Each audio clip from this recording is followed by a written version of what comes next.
Good morning, Service Alliance community. How is everybody doing today? You just got me, no co-host. I was very busy all weekend doing lots of stuff and just didn't reach out to anybody for coming on with me. So I figured, what the heck?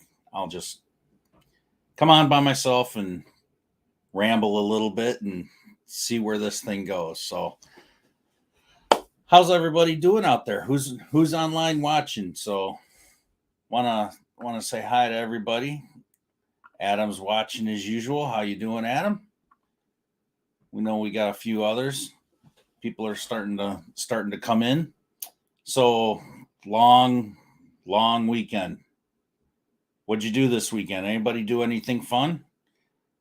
I'll talk a little bit about some stuff that I did this weekend. It was pretty amazing. I had a pretty amazing weekend, and it was a lot of fun. Learned a lot.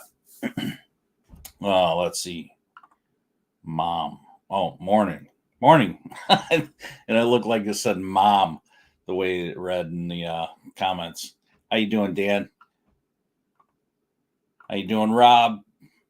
Good to see everybody. So I will let's pray us in real quick and start our day off right. Dear Heavenly Father, I want to thank you for these fine ladies and gentlemen that are watching today. I want to ask you to bless them this week as they go about their days and allow them to keep you in their hearts, so that they can spread the good news about you. It's in Jesus' name I pray. Amen. All right. So this is my first solo, everybody. I have never done a morning grind without someone by my side. And it's a little intimidating, to be honest with you. So, I mean, I've done videos before, but not with this crowd. So don't judge me too hard, please.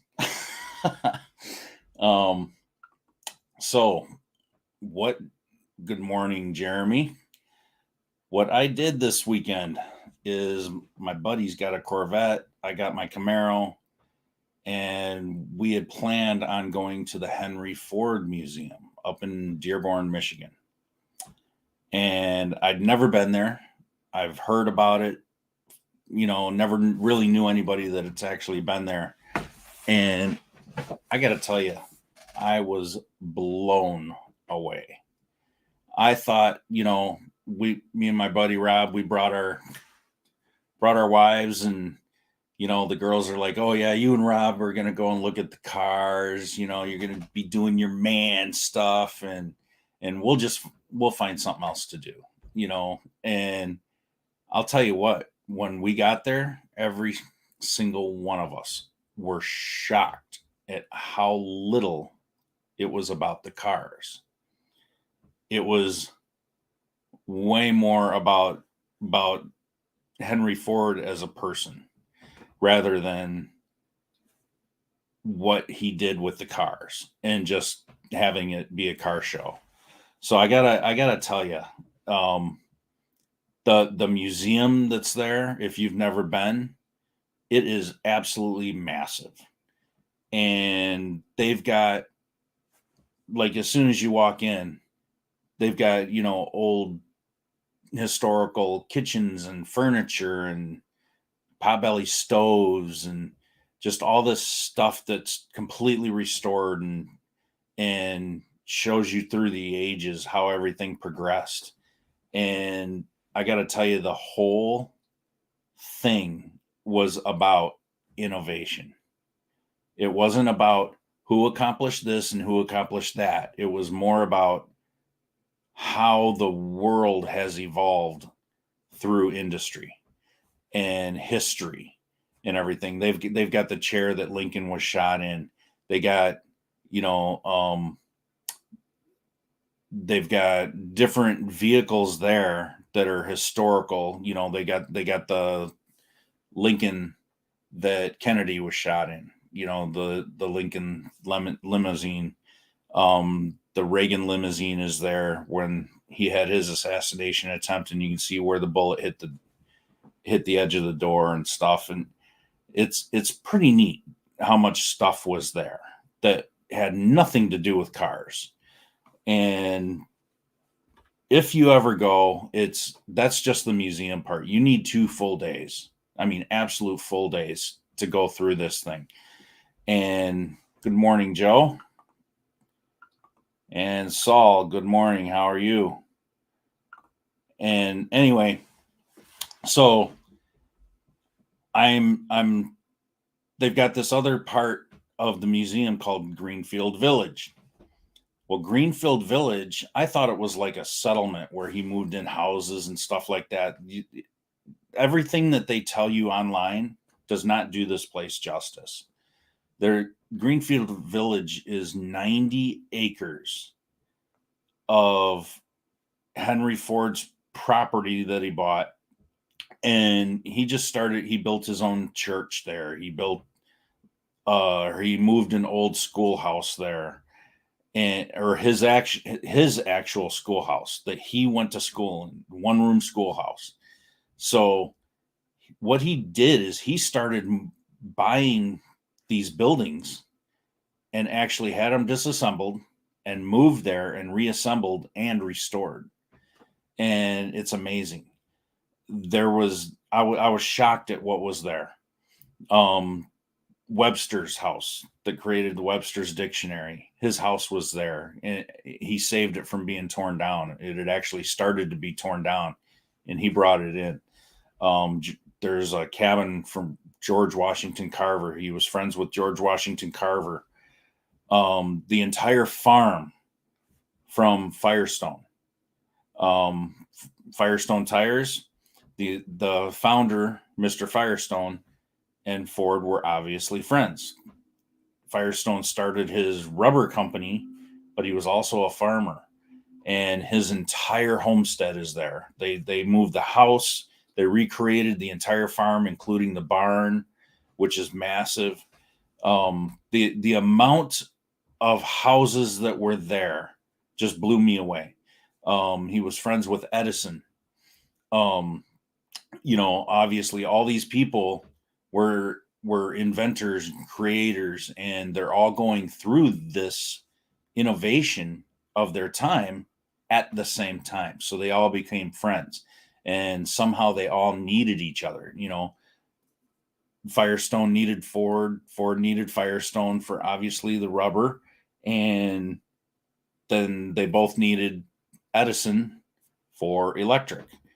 And there's tons of buildings from Edison's inventions there, his laboratories, just amazing stuff. And I couldn't believe the amount of stuff that was there. The very first house that was ever lit with a light bulb was there, and you get to walk through it and see how they wired the ceiling, which was super, super dangerous. um an electrician would say, oh hell no. When you look at the ceiling. So it was pretty fun seeing how crude everything was um back in the day, and dangerous and developed and everything. And you get to see all this history and just amazing things. And they got Model T Fords and all kinds of old Ford vehicles and trucks running around that you can ride in, and they're just driving around, and it was pretty neat. So that was my weekend, but which kind of segues into our topic this morning. So how do you stand out in a crowded space in the service industry? It's really, really hard.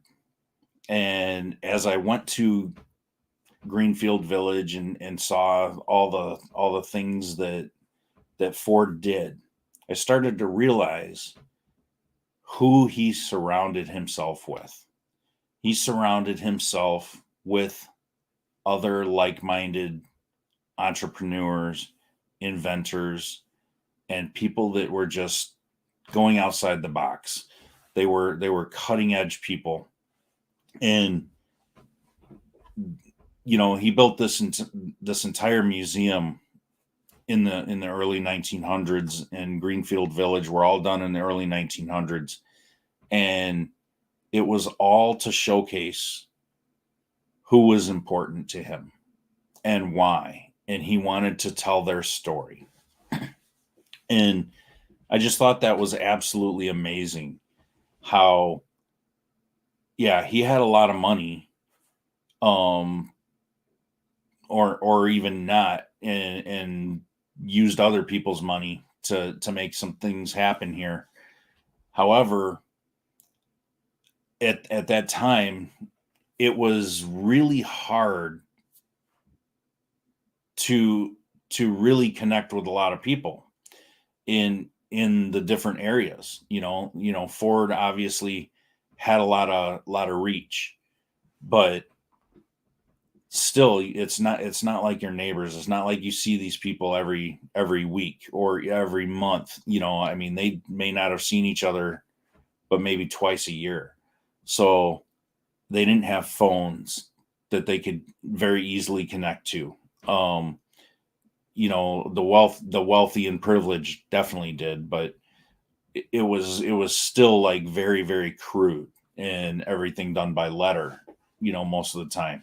And my buddy Rob even said, we were looking at Edison's desk in one of his laboratories and machine shops. And I'm like, can you just imagine he's sitting there, Edison just sitting there and filling some paperwork out. And then my buddy Rob goes, could you imagine him just sitting there writing a letter to, someone that makes these lathes, or, whatever drill press, or whatever machine he needed. And he just writes a letter and saying, hello, Mr. Machine Maker. I'm so and so, and I need, 4 lathes. Kindly send them to this address. And that's how business was done. And we've gotten so far away from that in our current lifetime, and how business is actually done. And I just found it amazing, seeing how things were back then, and imagining the reality of actually doing business in that time, and then what we could learn from that time to translate to today. And that's what I was really mulling over in my mind everywhere I went. Is like, how does this translate? And a lot of these people were not successful in their time.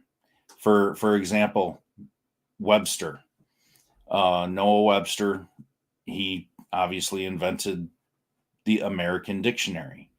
He wanted to have words that were unique from Britain's dictionary, but he wasn't famous for writing the dictionary. And I did not know that. He was famous for writing an elementary spelling book, and that spelling book was his first creation. And then he did the dictionary after, and he sold like over 1 million copies of this. Could you imagine selling 1 million copies of a book back in the earlier 18 or 1900s? So that in itself was a huge feat. So, like, the distribution channels were a lot different back then, right? Not as easy as they are right now. So how do you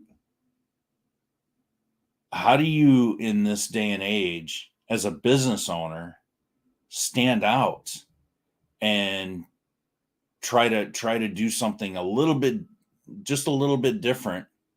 And how does that going to affect your legacy down the line? How are people going to remember you?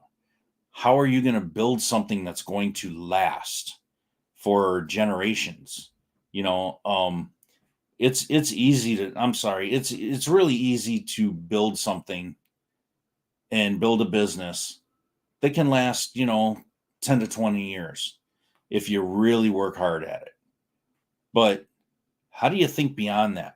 How do you build something? How do you build something that's going to be, a namesake in your community, and a household name in your community? How do you build something that could be a household name on a grand scale across the nation, right? That's even more amazing to do, and way harder to do. And I can't even fathom what that would take, and how many minds it would take, and let alone the money. So let's focus on our local community stuff. How would you guys actually, have you ever even thought about making your business a household name in your community? And if you haven't, why not? What, or if you have, what are you doing to make that happen? How are you making it happen?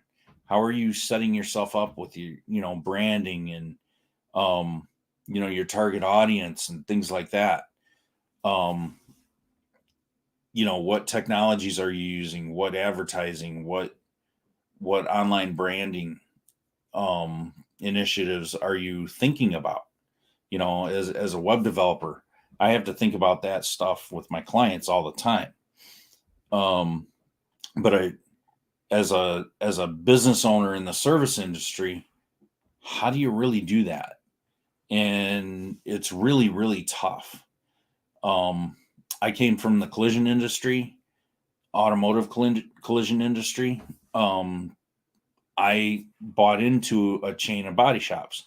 I had worked for the largest chain in North America, named CarStar, and I learned a lot about the franchise model, and all that, and how they position themselves with branding. I had multiple conversations with the CEO, founder that founded CarStar, Laryl Holt.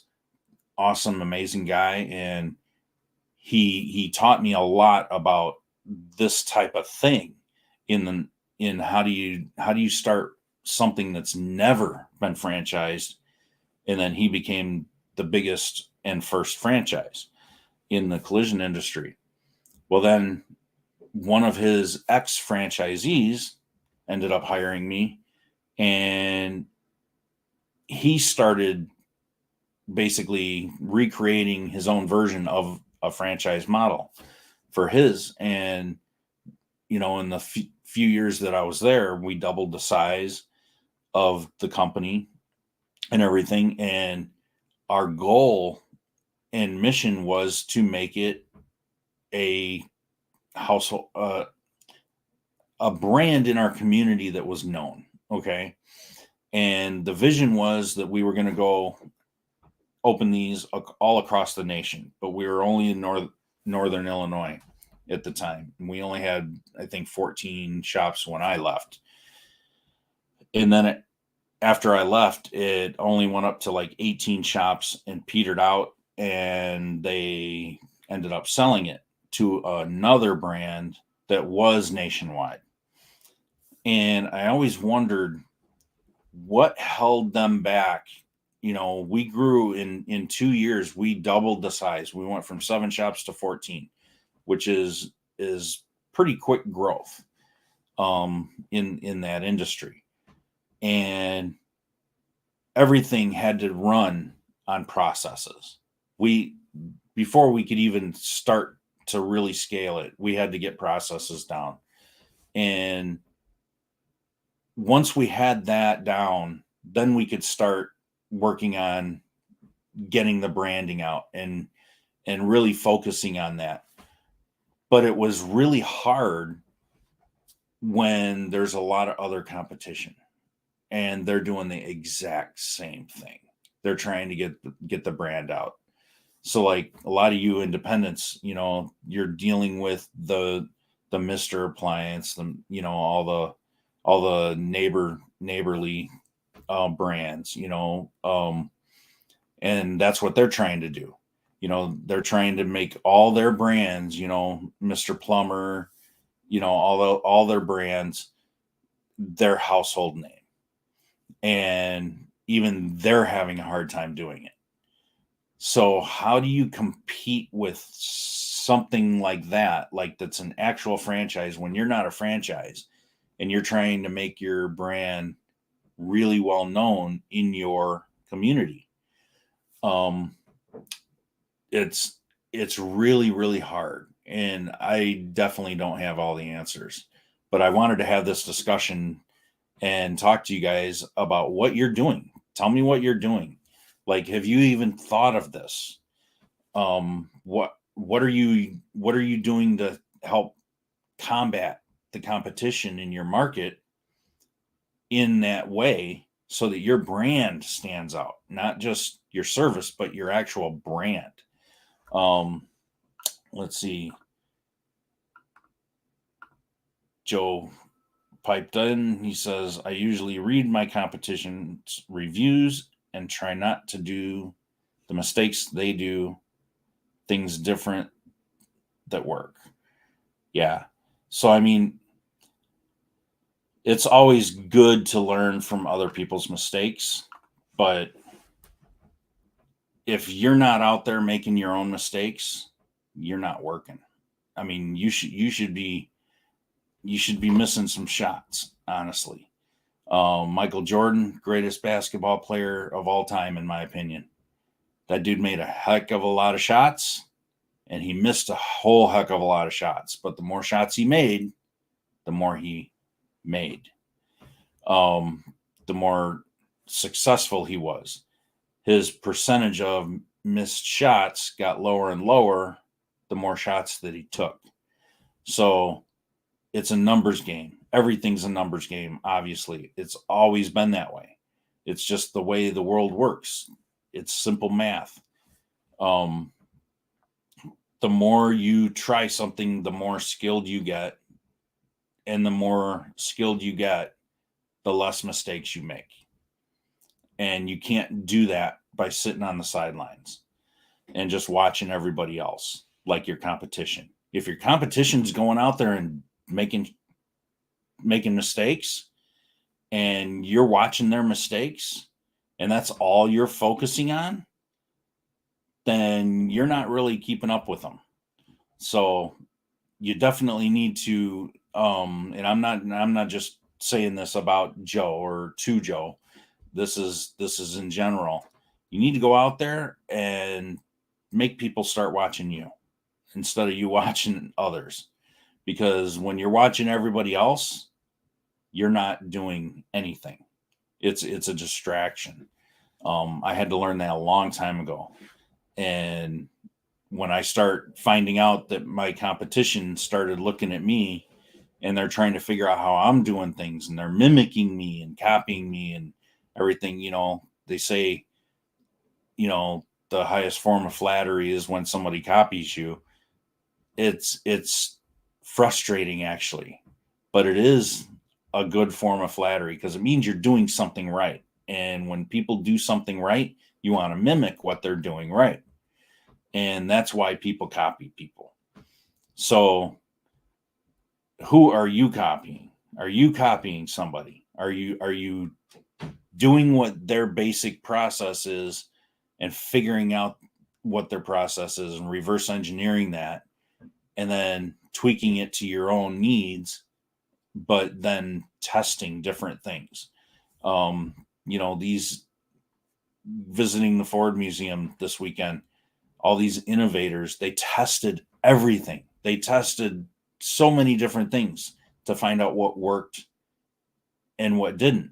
But not only did they do it to find out what worked and what didn't, they did it at a scale to find out what worked and then tested more to find out what made it work better. The light bulb, if Edison would have invented the light bulb and said, I'm done, I'm gold, I'm great, and never improved on it, we wouldn't have the lighting that we have today. I mean, there's always something to improve on, and you can always make something better. So just trying to figure out something that works isn't enough. You have to continually improve on that. Let's see. We got some more comments. Joe says, yes, I do make mistakes all the time. Good for you, Joe. But make sure you learn from them as well. All right. Dan says, trying to juggle surviving and paying bills while trying to develop processes and build a good team isn't for the weak either. Amen to that, brother. It's really tough having a team and jumping from no team, from one man show, doing everything yourself as a business owner, and jumping into hiring somebody, because it can be a time suck, but it's so worth it. I'm so glad that I have a team, and my guys and girls never I never regret hiring them. And I'd never go back to doing things by myself. I've tried it and I hated it. And it's so worth having a team that can actually take some things off your plate. And it's a relief once you're able to have that happen more and more. Joe says also give back to your community. Absolutely.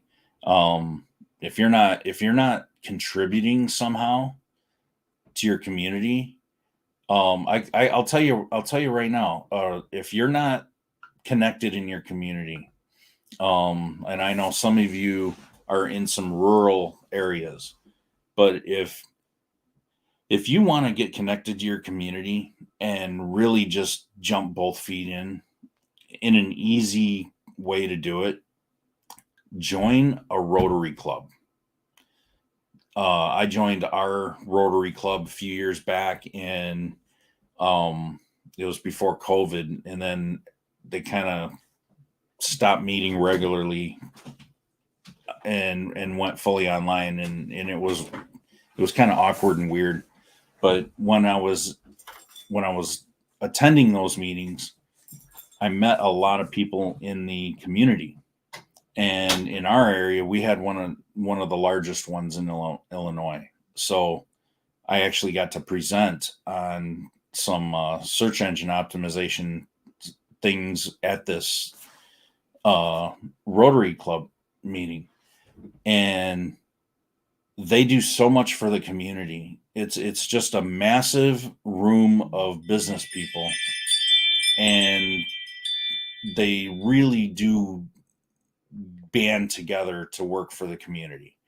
And that's a really, really easy way to inject yourself into an organization that does good, using the resources of the business community within the community. Got somebody else saying hi. Oh, Eddie Pinto. Good morning. How you doing, Eddie? So that's a really good thing. Get in a Rotary Club. Obviously there's BNI groups and everything like that. Those are always good for business. I was just talking to Zach Kreider about checking a couple out here locally for me. They're kind of hit or miss whether they're good or not. You got to check out a few of them. He's been doing that lately and finally finding some good ones that he's going to settle in, that are a good fit for his business. But that's a good way to get your branding and everything known in your community too. And people start referring you from other businesses, and they know that you're part of something good, because they're a part of something good. In the case of the Rotary Club. So it's really, really good to be involved in those types of organizations in your community. Let's see. I'm just reading some notes here.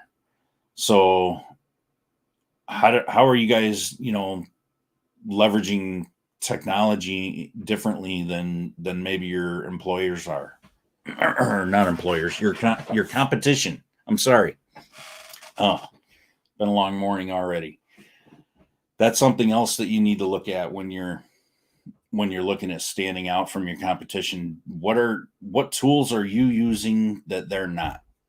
And it's not just the processes, it's not just reverse engineering successful people, but what are the cutting edge people doing that's working, that's promising?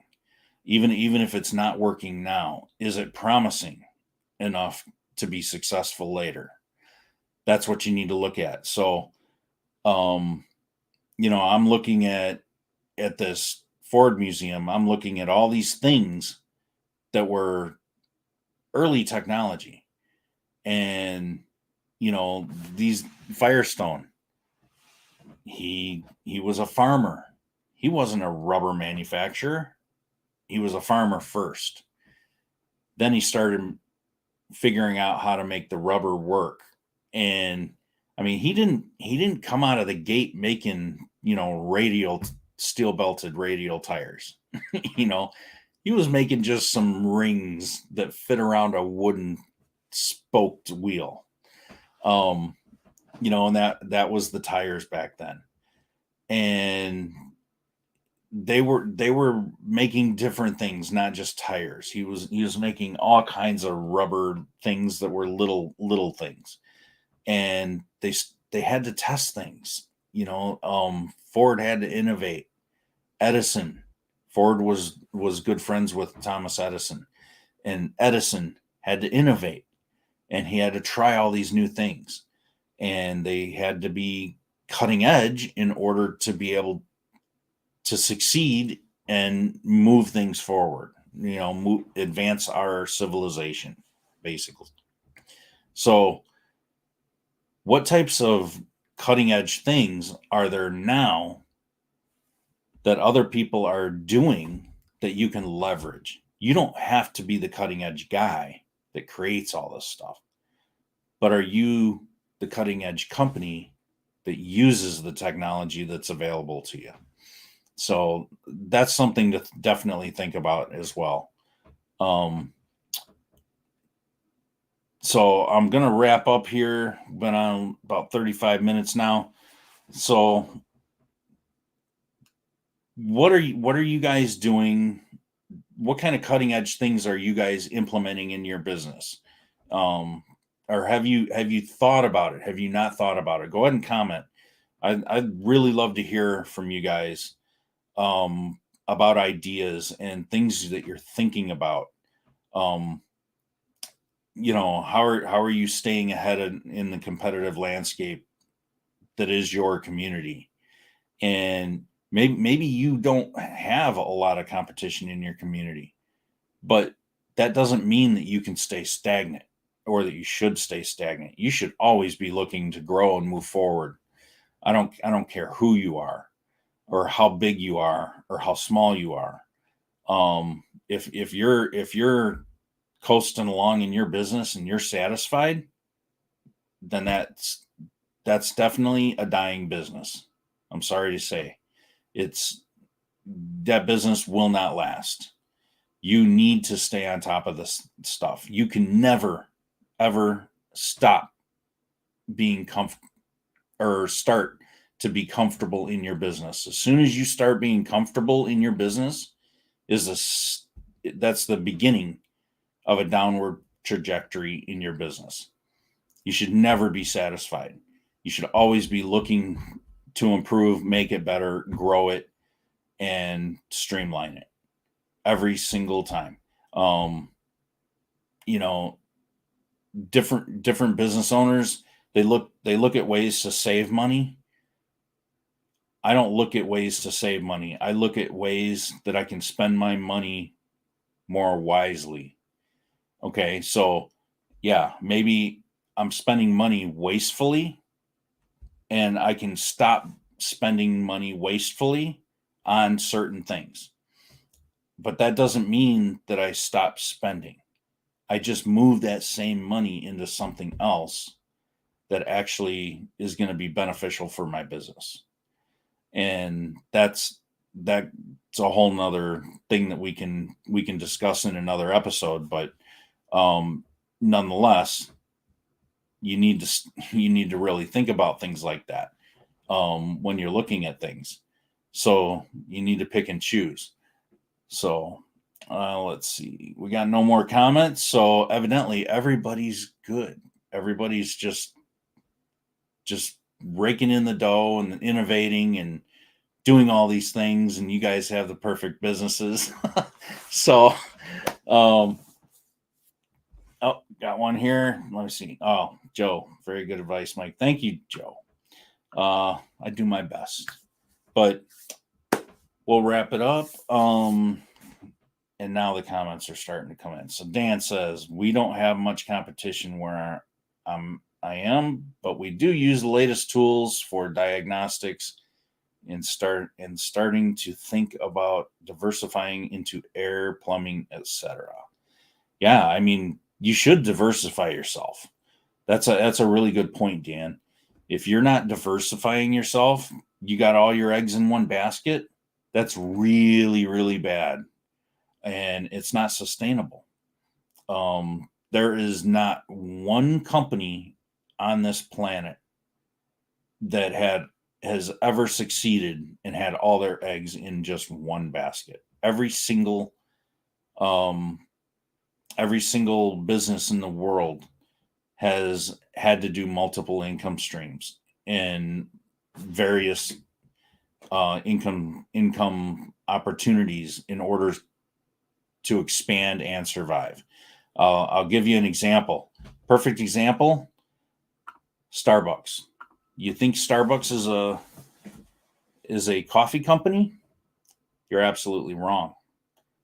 Starbucks is actually a real estate company, and they own the buildings that when you see a corner Starbucks in a strip mall or some other building, Starbucks more than likely owns that building, and they lease out all of everything. They basically use their own Starbucks coffee stores, coffee shops as an anchor to make that real estate more attractive to be rented.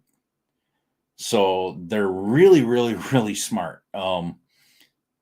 my old best friend, he was the top HR guy for Starbucks, and he's the one that told me that, and I was like, really? I never knew that, and it was really interesting. I'm like, so they're in the real estate game, not the coffee game. They're just using coffee as a way for their funnel for the real estate, for the rental opportunities. So start thinking outside the box, guys.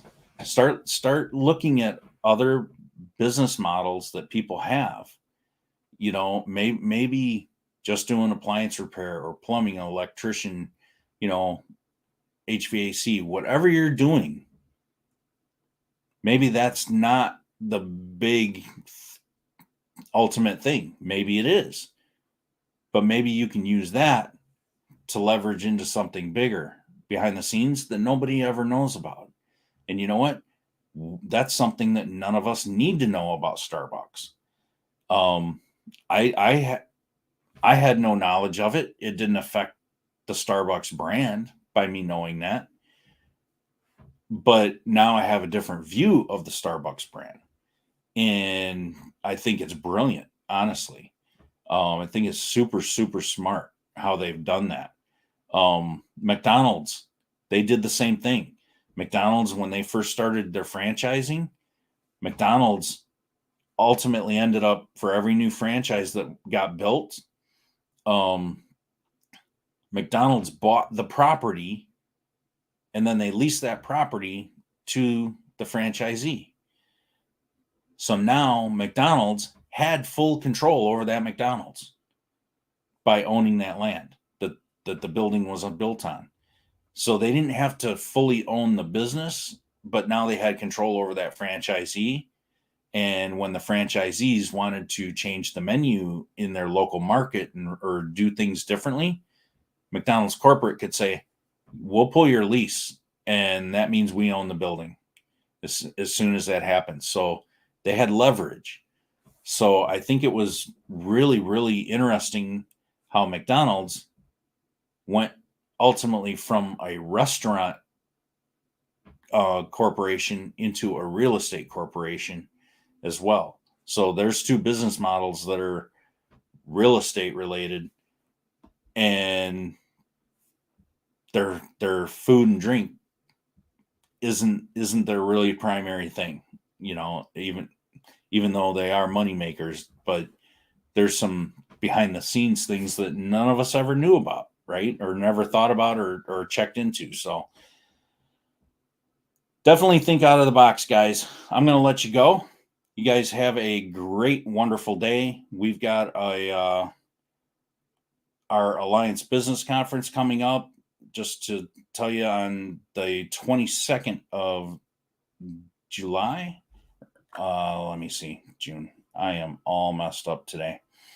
But we've got that coming up. We'll have details this week. We're going to release. It's going to be a one-day training conference for business owners. We're going to go real deep into a lot of things over 7 sessions. So it's going to be in Richmond, Virginia. We are definitely going to let you know about it here this week as soon as I get all the registration stuff set up. And I just haven't had time over the long weekend being gone. But I'll work on that this week, and we'll get some info out to you guys. So have a wonderful week, and we'll see you back on Thursday. And TK will not be here. He's out this week. And I think EJ is going to be taking his spot on Thursday with Miss Ward. So you guys have a great day. Get out there and just kill it. Talk to you later.